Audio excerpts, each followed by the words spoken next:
Hello everyone, welcome to target entrance exam YouTube channel. हम लोग अपने बीएड के प्रीवियस ईयर पेपर्स कर रहे हैं, जिसमें हमने 2022 तक के हिंदी का सेट एटलीस्ट कंप्लीट कर लिया है। 2023 का आज हम सेट कंप्लीट करने वाले हैं, हिंदी का स्टार्ट करते हैं। ठीक है, चलिए।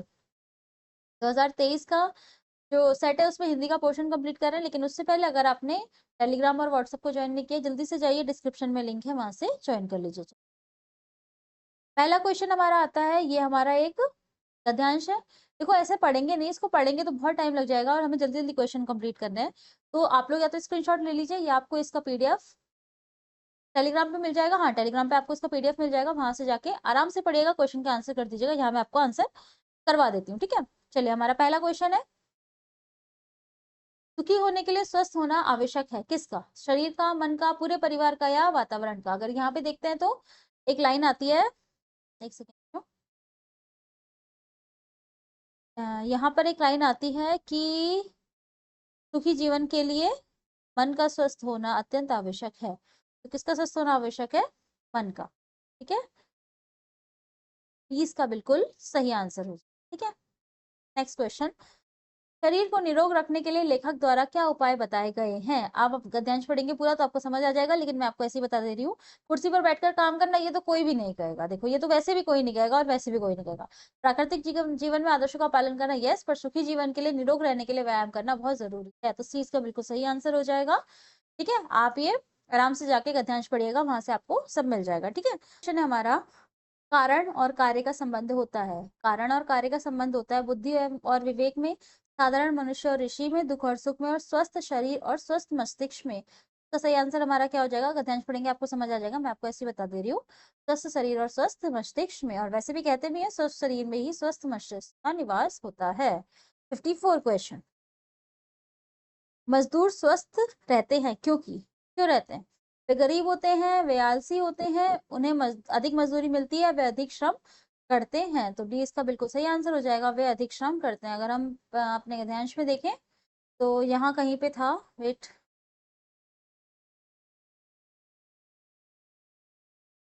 कि मजदूरों को के लिए तो प्रश्न ही नहीं उठता, क्योंकि वो काम करते। पूरा पढ़ोगे समझ आ जाएगा आपको। ठीक है, यहाँ से ही मिलेगा आपको इसका आंसर, आराम से ढूंढेगा, समझ के करिएगा, हो जाएगा। चलिए, नेक्स्ट क्वेश्चन पे आते हैं। ये तो हमारे गद्यांश से रिलेटेड सारे क्वेश्चंस हो गए, हमारे पैराग्राफ से रिलेटेड। अब हम क्वेश्चन करने वाले हैं अपने नॉर्मल क्वेश्चंस, जैसे तत्सम तद्भव वगैरह।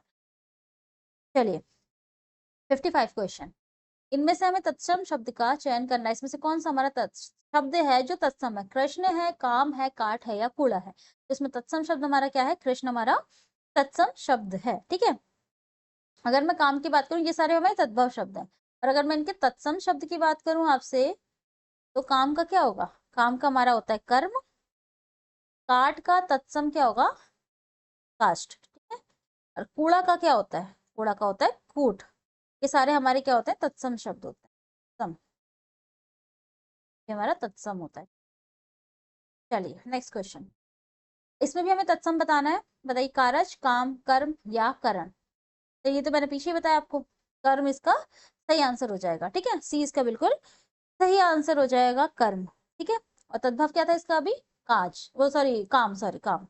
ठीक है, चलिए, नेक्स्ट क्वेश्चन पे आते हैं। नेक्स्ट क्वेश्चन है हमारा 57 क्वेश्चन, निम्नलिखित प्रत्येक वाक्य खंड के लिए उसके नीचे दिए गए विकल्पों में से सही शब्द चुनिए। जिसका पति परदेश से लौटा हो, जिसका पति परदेश से लौटा हो उसे क्या कहेंगे? अतिथेयी, आत्मघाती, आजीवन, या आगत पति का? तो इसका सही आंसर हमारा हो जाएगा डी, आगत पति का। डी इसका बिल्कुल सही आंसर हो जाएगा। चलिए, नेक्स्ट क्वेश्चन, देखिए, तो पीवाईक्यू आ गया, हमने पहले क्वेश्चन किया हुआ है, कर लेते हैं दोबारा से। वह कवि जो तत्काल कविता कर डालता है क्या कहलाता है? आशु कवि, आश्वस्त, आवधिक, या आयातक? क्या कहते हैं? जो तत्काल कविता कर दे उसे क्या कहेंगे? आशु कवि। ठीक है, आशु कवि। चलिए, नेक्स्ट क्वेश्चन, 59 क्वेश्चन कहता है हमारा, ऊपर की ओर उछलता हुआ, ऊपर की ओर उछलता हुआ क्या होता है? उच्छिप्त होता है, उत्तरदायी होता है, उपकृत होता है, या उर्वरा होता है? उर्वरा तो क्या होता है? वो भूमि जो कृषि के योग्य होती है ना, उर्वरा कहते हैं ना, उर्वरा, उर्वरा भूमि है जो कृषि के योग्य होती है। ठीक है, उसके अलावा उत्तरदायी की अगर मैं बात करूं, जिसपे किसी काम का उत्तरदायित्व हो, जिम्मेदारी हो, तो ये भी नहीं होगा, ये भी नहीं होगा।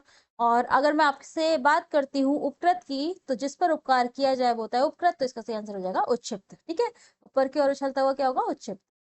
चलिए नेक्स्ट क्वेश्चन की बात करते हैं। नेक्स्ट क्वेश्चन है हमारा, निम्नलिखित वाक्यों में से मुद्रित शब्द के विलोम के लिए 4 विकल्प दिए गए हैं, इनमें से उचित विकल्प का चुनाव कीजिए।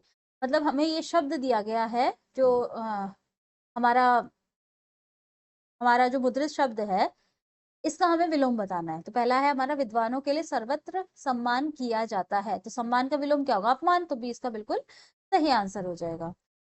61 क्वेश्चन है, ये सब बेमेल चीजें हैं। बेमेल मतलब होती है जो मिलता जुलता ना हो, है ना, बिल्कुल डिफरेंस, बिल्कुल अलग। तो इसका अपोजिट क्या होगा, संगत होगा, सुडौल होगा, अतरंग होगा या घटिया होगा। संगत, सुडौल, अंतरंग या घटिया, तो संगत इसका सही आंसर हो जाएगा। 61 का ये बिल्कुल सही आंसर हो जाएगा। चलिए नेक्स्ट क्वेश्चन की तरफ बढ़ते हैं। नेक्स्ट क्वेश्चन है हमारा, निम्नलिखित प्रत्येक प्रश्न में दिए गए शब्द में प्रयुक्त संधि के प्रकार का चयन उसके नीचे दिए गए विकल्पों में से कीजिए। मतलब हमें संधि बतानी है। अगर हम निष्पाप की बात करें, कौन सी संधि है, यण संधि, गुण संधि, व्यंजन संधि या विसर्ग संधि। निष्पाप की अगर हम बात करें तो कैसे लिखते हैं, हम इसे लिखते हैं नी प्लस पाप, और इसमें हमारी कौन सी होती है, ये ना विसर्ग संधि, डी बिल्कुल सही आंसर हो जाएगा। नेक्स्ट क्वेश्चन की बात करते हैं। अन्वेषण, ये हम क्वेश्चन कर चुके हैं ऑलरेडी, दोबारा कर लेते हैं। अन्वेषण को कैसे लिखेंगे, अन्वेषण को किस तरीके से लिखेंगे हम, अनु प्लस एषण, ठीक है। और इसमें संधि कौन सी होती है, हमारी यण संधि होती है। 20 का बिल्कुल सही आंसर हो जाएगा। Next question. नेक्स्ट क्वेश्चन है हमारा, इसमें भी हमें संधि विच्छेद करना है। समुद्रोमी को कैसे लिखा जाता है, समुद्रोमी को किस तरीके से, समुद्र प्लस उर्मी, डी इसका बिल्कुल सही आंसर हो जाएगा, ठीक है। चलिए नेक्स्ट क्वेश्चन की तरफ बढ़े। नेक्स्ट क्वेश्चन है हमारा, अच्छा हाँ, इसमें कौन सी संधि है, इसमें हमारी गुण स्वर संधि है। यहाँ लिख दूं मैं साइड में, स्वर संधि, और वो भी कौन सी वाली, गुण स्वर संधि। नेक्स्ट क्वेश्चन की बात करते हैं। नेक्स्ट क्वेश्चन है हमारा, एक एक। एक एक कैसे लिखा जाता है, एक प्लस एक, एक प्लस एक प्लस एक और एक, बताइए। तो एक प्लस एक होता है हमारा एक एक, ये बिल्कुल सही आंसर हो जाएगा इसका, ठीक है। और अगर मैं इसमें संधि की बात करूं तो इसमें कौन सी संधि है, वृद्धि स्वर संधि, ठीक है, वृद्धि स्वर संधि है इसमें। Next question. नेक्स्ट क्वेश्चन हमारा, निम्नलिखित शब्द के लिए उसके नीचे दिए गए विकल्पों में से उपयुक्त पर्यायवाची शब्द पर निशान लगाइए। पर्यायवाची बताना है हमको। कंचन का पर्यायवाची क्या होगा, काया, कनक, चंद्रमा या विटप। तो कंचन का हमारा पर्यायवाची जो होता है वो कनक होता है, ठीक है। तो 20 का बिल्कुल सही आंसर हो जाएगा, ठीक है। काया की बात करूं तो किसका होता है, शरीर का होता है। चंद्रमा का अगर पर्यायवाची बात करूं आपसे, तो चंद्रमा का होता है एक राकेश। और विटप किसका होता है, विटप तो मैंने आपको कल ही बताया, होता है पेड़ का यानी वृक्ष का। कनक इसका सही आंसर हो जाएगा। चलिए कांता का पर्यायवाची आपको बताना है, क्या है, आभा, मंजिस, रावण या स्त्री। कांता का क्या होगा, स्त्री। एक एक पर्यायवाची इन सबकी बता दीजिए। आभा यानी रोशनी, सॉरी एक सेकंड,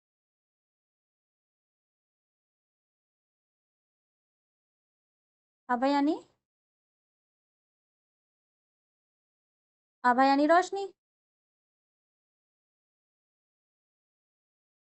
ठीक है। मंजिस की अगर मैं बात करूं तो मंजिस किसके होता है, कामदेव का। और रावण दशानन, ठीक है। चलिए नेक्स्ट क्वेश्चन। निम्नलिखित प्रश्नों में से प्रत्येक मुहावरे के लिए 4 विकल्प दिए गए हैं, इनमें से उचित एवं सही विकल्प का चयन कीजिए। मुहावरा बताना है आपने, अर्थ बताना है मुहावरे का। अंक भरना, अंक भरना क्या होता है, दिल भर आना, लज्जित होना, गले लगाना या शाबाशी देना।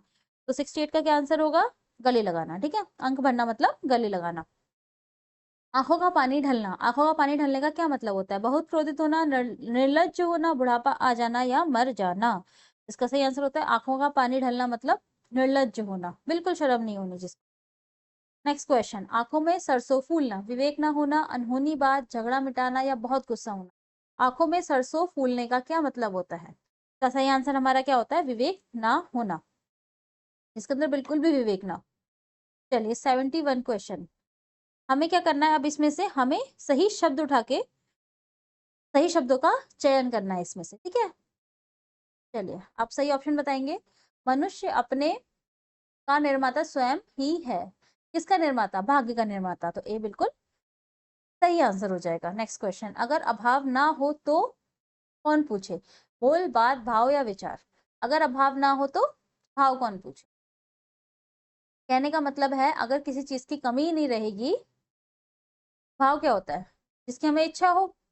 तो अगर हमारे पास किसी चीज की कमी नहीं रहेगी तो जिसकी हमें जरूरत होगी, है ना, जो हमें चाहिए होगा, वो कौन पूछेगा। ठीक है, चलिए 73 क्वेश्चन है हमारा।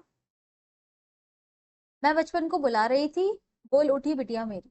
उपरोक्त पंक्तियां किस कवित्री ने कही हैं, मतलब ये जो पंक्ति है ये किसके द्वारा कही गई है। महादेवी वर्मा, सुभद्रा कुमारी चौहान, प्रेमलता या मीरा। तो इसका सही आंसर हमारा क्या हो जाएगा, सुभद्रा कुमारी चौहान भी इसका बिल्कुल सही आंसर हो जाएगा। ठीक है, नेक्स्ट क्वेश्चन। आंसू काव्य ग्रंथ निम्नलिखित में से किसका है। आंसू जो काव्य ग्रंथ है वो किसका है। भारतेंदु हरिश्चंद्र, राम नरेश त्रिपाठी, जयशंकर प्रसाद या श्रीधर पाठक। आंसू काव्य ग्रंथ किसका है, सही आंसर है जयशंकर प्रसाद। ठीक है, नेक्स्ट क्वेश्चन। पर्वत कहता शीश उठाकर तुम भी ऊंचे मन बन जाओ, सागर कहता है लहरा के मन में गहराई लाओ। सुना है ना। तो ये पंक्तियां किस कवि ने कही है। रामधारी सिंह दिनकर, अयोध्या सिंह उपाध्याय हरिऔध, द्वारका प्रसाद माहेश्वरी या सोहनलाल द्विवेदी। बताइए। पर्वत कहता शीश उठाकर तुम भी ऊंचे बन जाओ, ये किसने कही है, ये कही है सोहनलाल द्विवेदी ने। डी इसका बिल्कुल सही आंसर हो जाएगा। और आज के हमारे 25 क्वेश्चन खत्म होते हैं। ठीक है, बचे 25 क्वेश्चन 2023 के हम कल करेंगे। तब तक के लिए थैंक यू सो मच।